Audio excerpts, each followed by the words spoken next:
So we've looked at the theory behind differential equations. What I'm going to do in this video is I'm going to set you a couple of questions on that topic.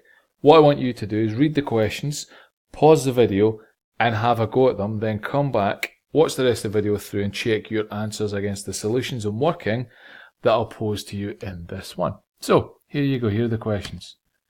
First one is the curve y equals f of x is such that dy by dx equals 4x minus 6x squared. If the curve passes through the point negative 1, 9, express y in terms of x.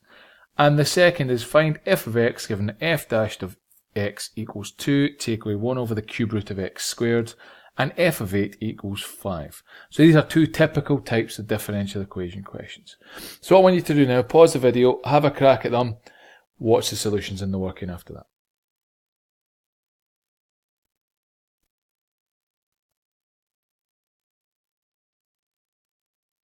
Okay, here we go. The curve y equals f of x such that dy by dx equals 4x minus 6x squared. If the curve passes through the point negative 1, 9, express y in terms of x. So as I've said, this is a very typical differential equation style question. What we'd have to do is we know that y equals f of x. We know dy by dx is equal to this. So what this means is we have to integrate it to find y. So we know we want y equals the integral of dy by dx with respect to x.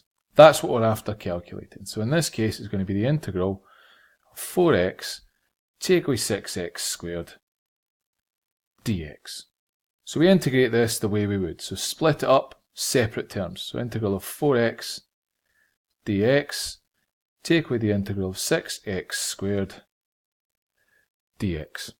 So do each of them on their own, we get our answer. So integral of 4x dx becomes 4x squared over 2.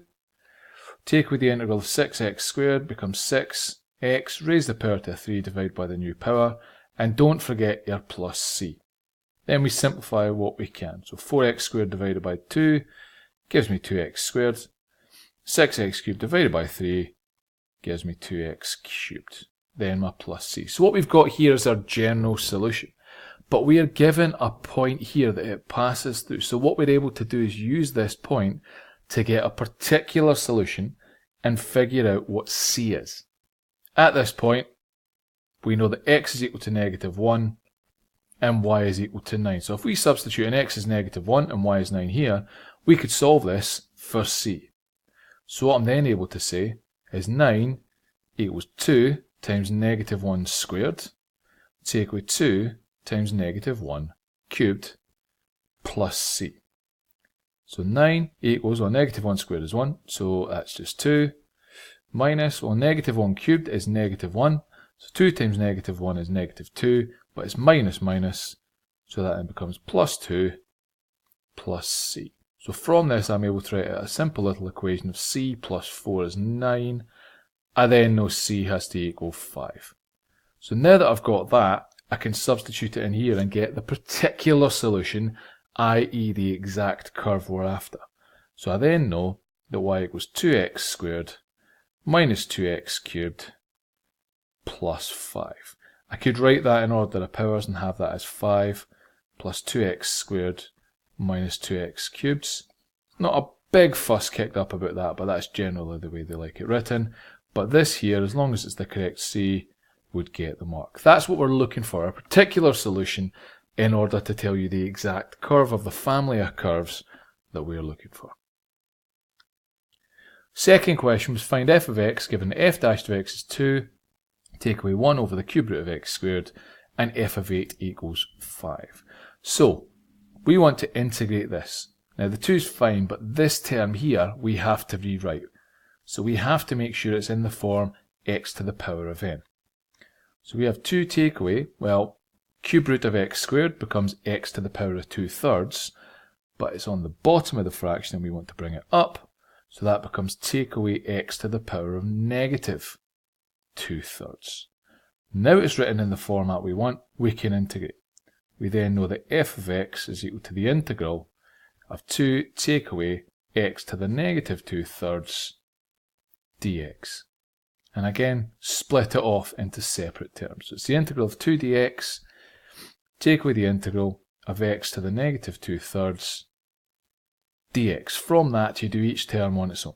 So I then know f of x equals, well, integral of 2 dx is just simply 2x. Integral here, raise the power by 1, so negative 2/3 goes up to 1/3, and I then divide by the new power. We then have to remember our key step at the end, the plus c. Simplify what we've got, and we get f of x equals 2x. Dividing by a third is the same as timesing by 3. And then x to the 1/3, in this case we want to write it back in its form of cube root of x plus c. So what I've got here, I've got my general solution. Now up here, I'm given what essentially is an initial condition. I'm given a specific point on the curve that I can use to calculate which particular curve within our set general solution of curves I am after. Because I can look at this and say, right, so if I've got f of x, from here, I know that x is equal to 8, and I know that f of x is equal to 5. So I could substitute these values in here and find my solution for c. So from that, I know that 5 is equal to 2 times 8, take away 3 times the cube root of 8 plus c. So from that, 5 equals 2 8s are 16, take away, well, cube root of 8 is 2, 3 times 2 is 6, plus c. Jig it about a bit and I get c plus, well, 16 take away 6 is 10. So c plus 10 equals 5. So something add 10 is equal to 5. I know then that c has to equal negative 5. What I can now do is plug it into my equation and get my particular solution that I'm after. F of x equals 2x, take away 3 times the cube root of x minus 5. That there is our final answer. That's the exact curve that we are after for f of x when f of a equals 5. It's all about remembering to do those steps for solving differential equations. Write it out how we can integrate it, integrate each term on its own and get an answer for that. Substitute in initial conditions if you've got them and you're looking for a particular solution. If you're not, remember to include your plus c.